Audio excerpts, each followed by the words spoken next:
Well, I think Hillcrest Cemetery and all those who attend are gluttons for punishment. Since 2004, my wife and I have been coming out to these ceremonies, and I've spoken 4 times.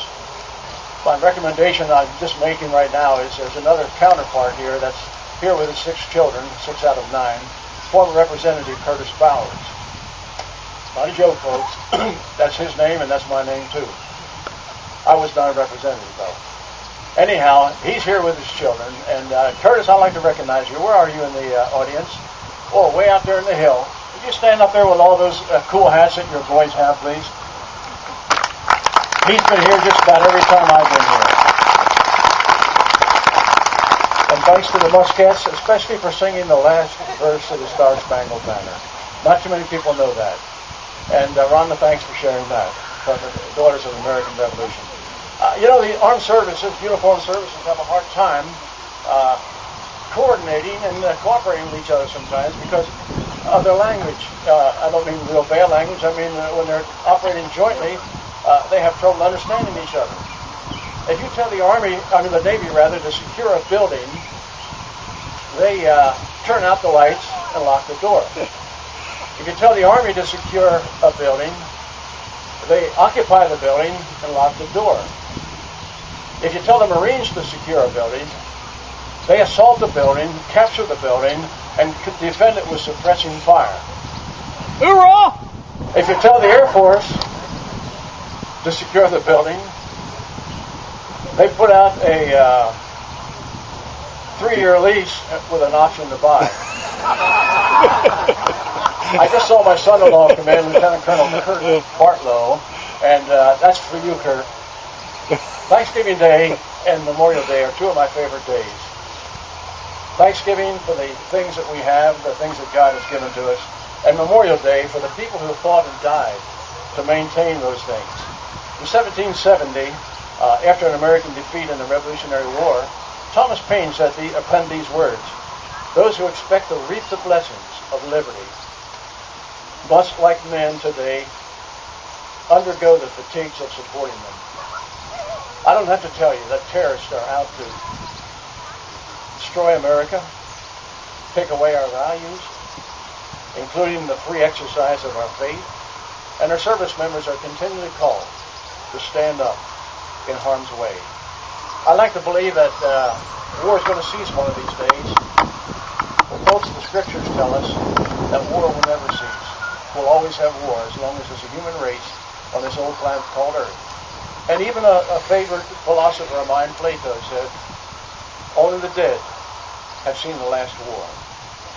We owe an IOU to our veterans, an IOU more than I can ever repay for your service and sacrifice to ensure our safety and freedom, and for the privilege to live in the greatest country on earth.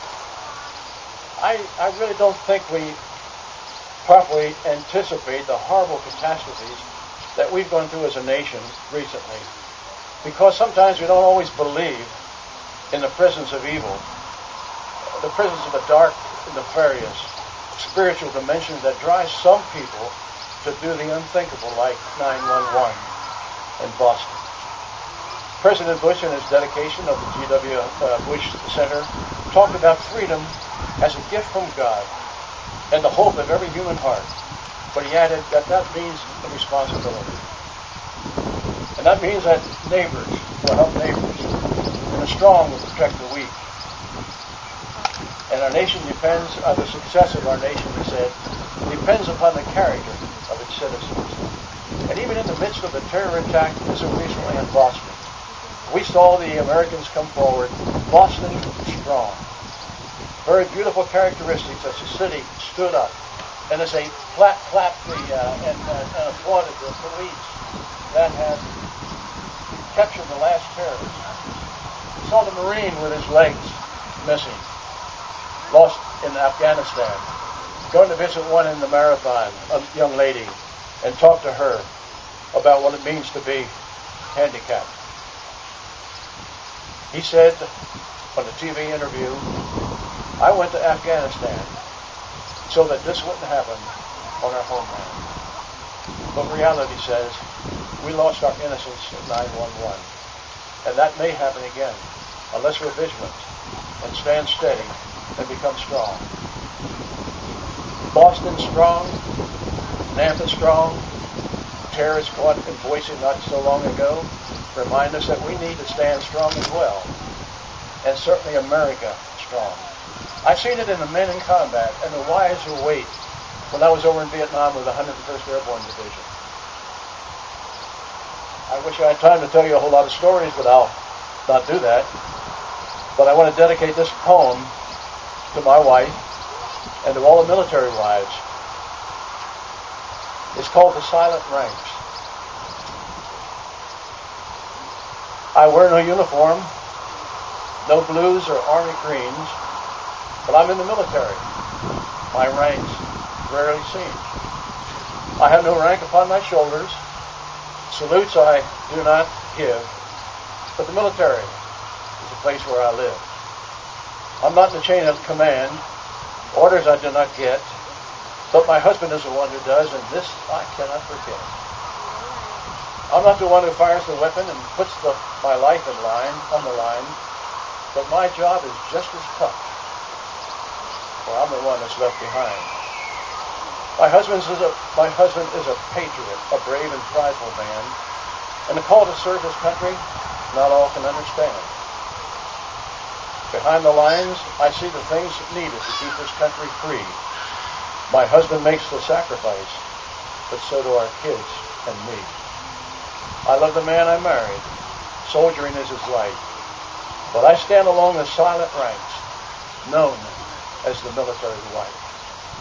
I'd like for my wife and all the wives of the military members presently serving to stand so we can recognize you, including my daughter, Sharon Bartlow. Please stand.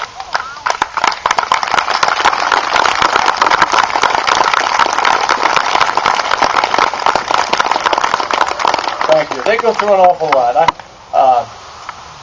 At the Warhawk Museum, many of you are familiar with our Warhawk Museum here in Nampa.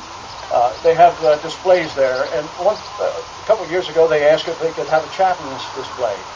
So I made a display, and they have it out at the Warhawk Museum. So they invited us some 2 or 3 years ago, it's been going on for 15 years now, on a program called Bridging the Generations. And they bring in school kids and let them know about the history of World War II and Korea and Vietnam and Iraq and Afghanistan and so on. And we stand in front of our displays and talk to the kids about what happened. And they have no idea. Our youngsters today have no idea about communications.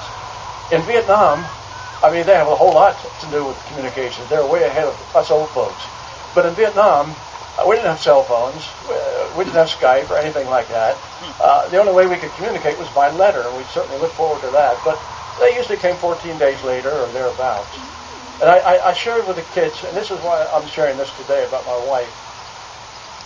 I was supposed to be on a Chinook helicopter with about 25, 30 men going up to the Cambodian border. And the Catholic priest and I were supposed to go up and conduct services. At the last minute, I pulled my name off the manifest, and I had some other services that I had to conduct in the base camp area. Well, unfortunately, that helicopter went down. And Chaplain Bill Barrigy, who was my boss and a great personal friend of mine and a colleague in Christ, went down with that helicopter and was the first of 13 chaplains killed in Vietnam. Well, Barrigy sounds a little bit like Bowers. And the radio transmission came across the airways. Chaplain Bowers has been killed in the helicopter crash in the Cambodian border. Well, a colleague of mine, a Presbyterian chaplain, knew me quite well, and he was back in the base camp. And of course, we don't see each other very often because I'm out in the field a lot with 101st, and he's back with a more stable unit. He sat down and wrote a letter of condolence to my wife based on a radio transmission, which he wasn't absolutely positive. But in his wisdom, he held that letter back just to make sure and confirm. And I'm eternally grateful that my wife did not get the word that I was killed in Vietnam, and 14 days later find out from the Department of Defense that that was erroneous information. Our wives go through an enormous amount. Nobody looks forward to war, no less the military members, those called to defend our country. And many of them, I can remember on board the U.S. Navy ship El Tinge going across to Vietnam, with a brigade from the 101st Airborne Division. Rough, tough troopers ready for combat. But you know what they asked? Something that you wouldn't think about. Many of them were Christians, many of them were not. But those that had any semblance of understanding of the Bible said, you know what, chaplain? Doesn't the Bible say he that takes the sword shall perish by the sword? I said, well, yeah, it does. And doesn't the Bible say that if somebody slaps you on one side of the cheek, turn the other cheek? I said, well, yeah, it does. He said, well, how can we go to Vietnam and kill other people? Well, because your country calls you, first of all, and that's your duty. Well, how can it be a Christian and do something like that? I said, well, if you put two wolves in a cage with a lamb, who comes out? Well, the lamb's not coming out, that's for sure. In fact, Benjamin Franklin used that illustration many years, hundreds of years ago, when he said democracy is like two wolves and a lamb discussing what's for dinner tonight. Liberty is a well-armed lamb combating the decision of the two wolves. And I said, you're also turning your other cheek for your country and your family. We're also presently engaged in a cultural war. I'll never forget hearing one commentator say something that stuck with me, and I hope will stick with you. He warned us that political correctness can be the suicide belt of America. John Quincy Adams warned us that the American experiment would only succeed if the citizens leavened their freedom with virtue. There was a local intern working in a hospital, and an elderly patient with a thick accent came up and didn't have any insurance. And he couldn't quite understand what he was saying, but he got this, that he was in World War II. So he thought, okay, I'll send him to the VA hospital. He went out to the VA hospital, and the next day, this old veteran came back with a note pinned to his jacket. Right war, wrong side. Does anybody here remember Captain Kangaroo in the early stages of television? Some of you do. You know what? He was sort of a portly, gentlemanly type of a man. And he died in 2004 at age 76. That's funny. I always looked 76 to me when I saw him on television. But many people don't know, and Johnny Carson brought this out some years ago, that Captain Kangaroo was a Marine on Iwo Jima on Red Beach. And he received the Navy Cross, which is almost, it is next to the Congressional Medal of Honor. It's like the Distinguished Service Cross for the Army. And he received that, and folks would never understand that. And another gentleman on public broadcasting, Mr. Rogers in the neighborhood. Some of you probably have heard about him too. Well, not too many people know that this little wimpy guy, quiet, gentle man, Mr. Rogers, had another side to him. He was a Navy SEAL, proven in combat in Vietnam, with over 25 confirmed kills to his name. Wow. He wore a long-sleeve sweater to cover the scars and the tattoos on his arms. He was a master at arms, hand-to-hand combat, able to disarm in a heartbeat. And after the war, he became a minister and a pacifist, vowing never to harm another human and dedicating the rest of his life to helping children stay on the right path. You see, heroes don't flaunt what they did. Maybe you can find somebody here in your community that's a hero, not flaunting what they do, but doing those things that contribute to our neighborhood. These men are shining examples of what our nation needs today. Hard work and free enterprise, private initiative, and aspiration to moral greatness. But society today, and I don't need to tell you this, is permeated with sloth and greed, envy, and materialistic excess. We've lost our moorings, folks. We're a nation that's clearly divided. The takers are outnumbering the givers. When I think of that, I think of what Nikita Khrushchev, Premier for Russia, said many years ago. He warned us in 1959.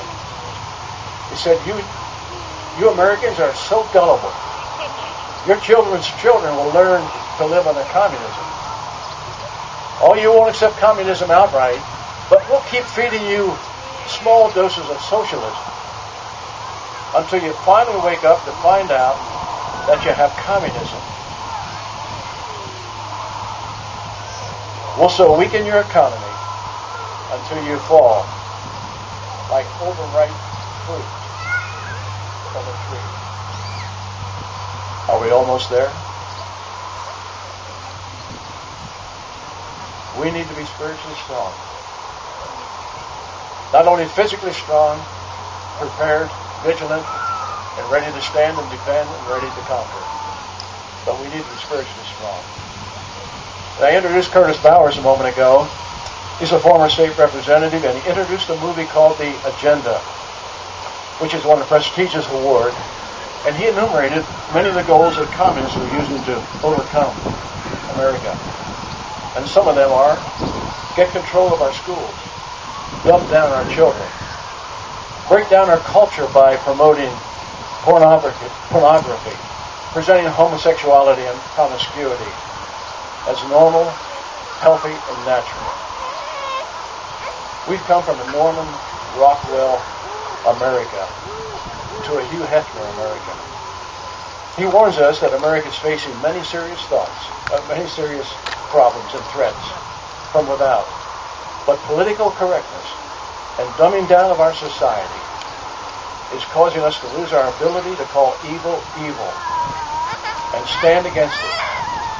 If we go along with business as usual, he said, and we're not informed, not aware of what's going on, and I think this is a very, very important statement, then the very small minority that have a plan, and they do, are great at organizing the uninformed and misguided, and will make sure their plan is carried out. Another eminent man, Dr. James Dodson from the family in 1996 warned us that secularists are turning the culture upside down, and they appear to have three specific mechanisms that make that happen. First of all, silence Christians and the Jews, deny our Judeo-Christian roots, and rewrite our historical records. Our children are taught in school that the early pilgrims gave thanks, but they didn't say anything about giving thanks to God. They've deleted that, as they were like to delete God, and many atheists are working hard behind the scenes to make sure that that happens in our nation. President Roosevelt has the words inscribed on the World War II memorial in Washington, D.C., that the words inscribed attributed to President Roosevelt in 1941 when he said, in 1941 is a date will live in infamy, when the USA was suddenly and deliberately attacked. With confidence in our armed forces and with the abounding determination of our people, we will gain the inevitable triumph. And it stops there. Those of you that remember those words, remember that he concluded with, so help us God. So help us God. Another sad saga of political correctness. Our religious freedoms are slowly being taken away. And yet we're built on biblical principles, whose very declaration declares that we've been endowed by our Creator with certain unalienable rights. The right to life, liberty, and the pursuit of happiness. No other country has such enormous blessings for us as we do, and yet we're in danger of losing them, having forgotten God, or at minimum, choosing to ignore Him. Third strategy is Christian bashing. That is to embarrass and shut down and mischaracterize Christians, hoping to intimidate them into silence. The names radical right, far right, Christian right are classic examples. President Reagan said one time, the frustrating thing is that those who are attacking religious claims are doing it in the name of tolerance, freedom, open-mindedness. The question, he said, isn't the real truth that they are intolerant of religion. They refuse to tolerate its importance in our lives. Susan Brown, a columnist, wrote just a couple of weeks ago that President Obama has created a new position called religious tolerance consultant to the Pentagon. Well, that's a good thing to have in our nation. But unfortunately, the man that they appointed, Vicki Weinstein, has said Christians in the military who openly profess their faith and who pray openly should be charged with treason. In recent months, there's been a push against the military. In fact, so much so that an instructor instructing our military members labeled Protestants, Catholics, and Jews and Mormons as extremists alongside Al-Qaeda. He described Christians as evil fundamentalists who hide behind the facades of family values and religious liberty. Isn't that why we're combating terrorism, communism, and all the other isms in the world today? No longer should the military be punching bags at the expense of intolerance.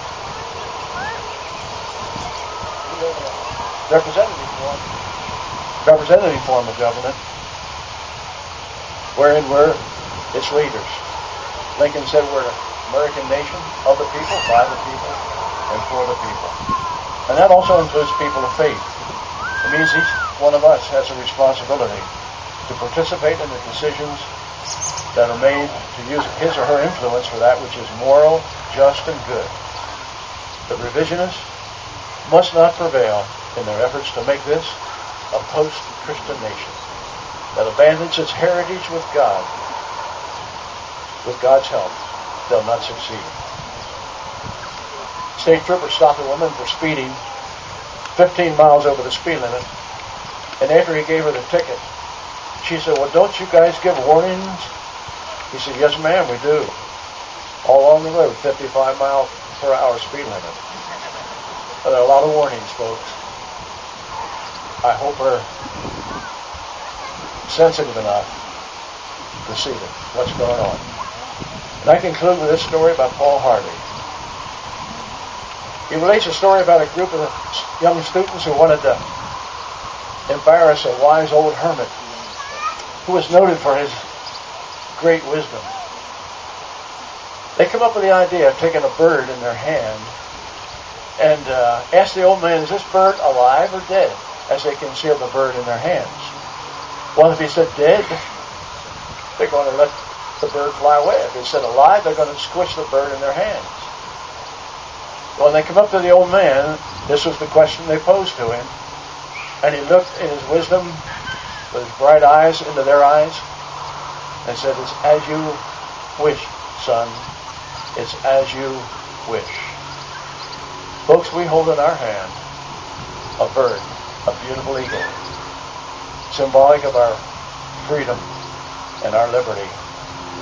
We care for it, feed it, nourish it, and watch it fly, or neglect it, starve it, and crush it, and watch it die.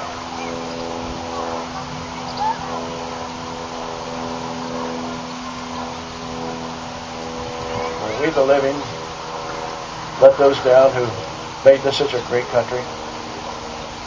Are we, America strong, leaving a legacy of spiritually strong to our kids and our grandkids? And I'll leave you with these words, with these thoughts. If you take nothing else home from this message, remember this. Have we tended our country in a way that's worthy of our veterans' sacrifices? Thank you, and God bless you.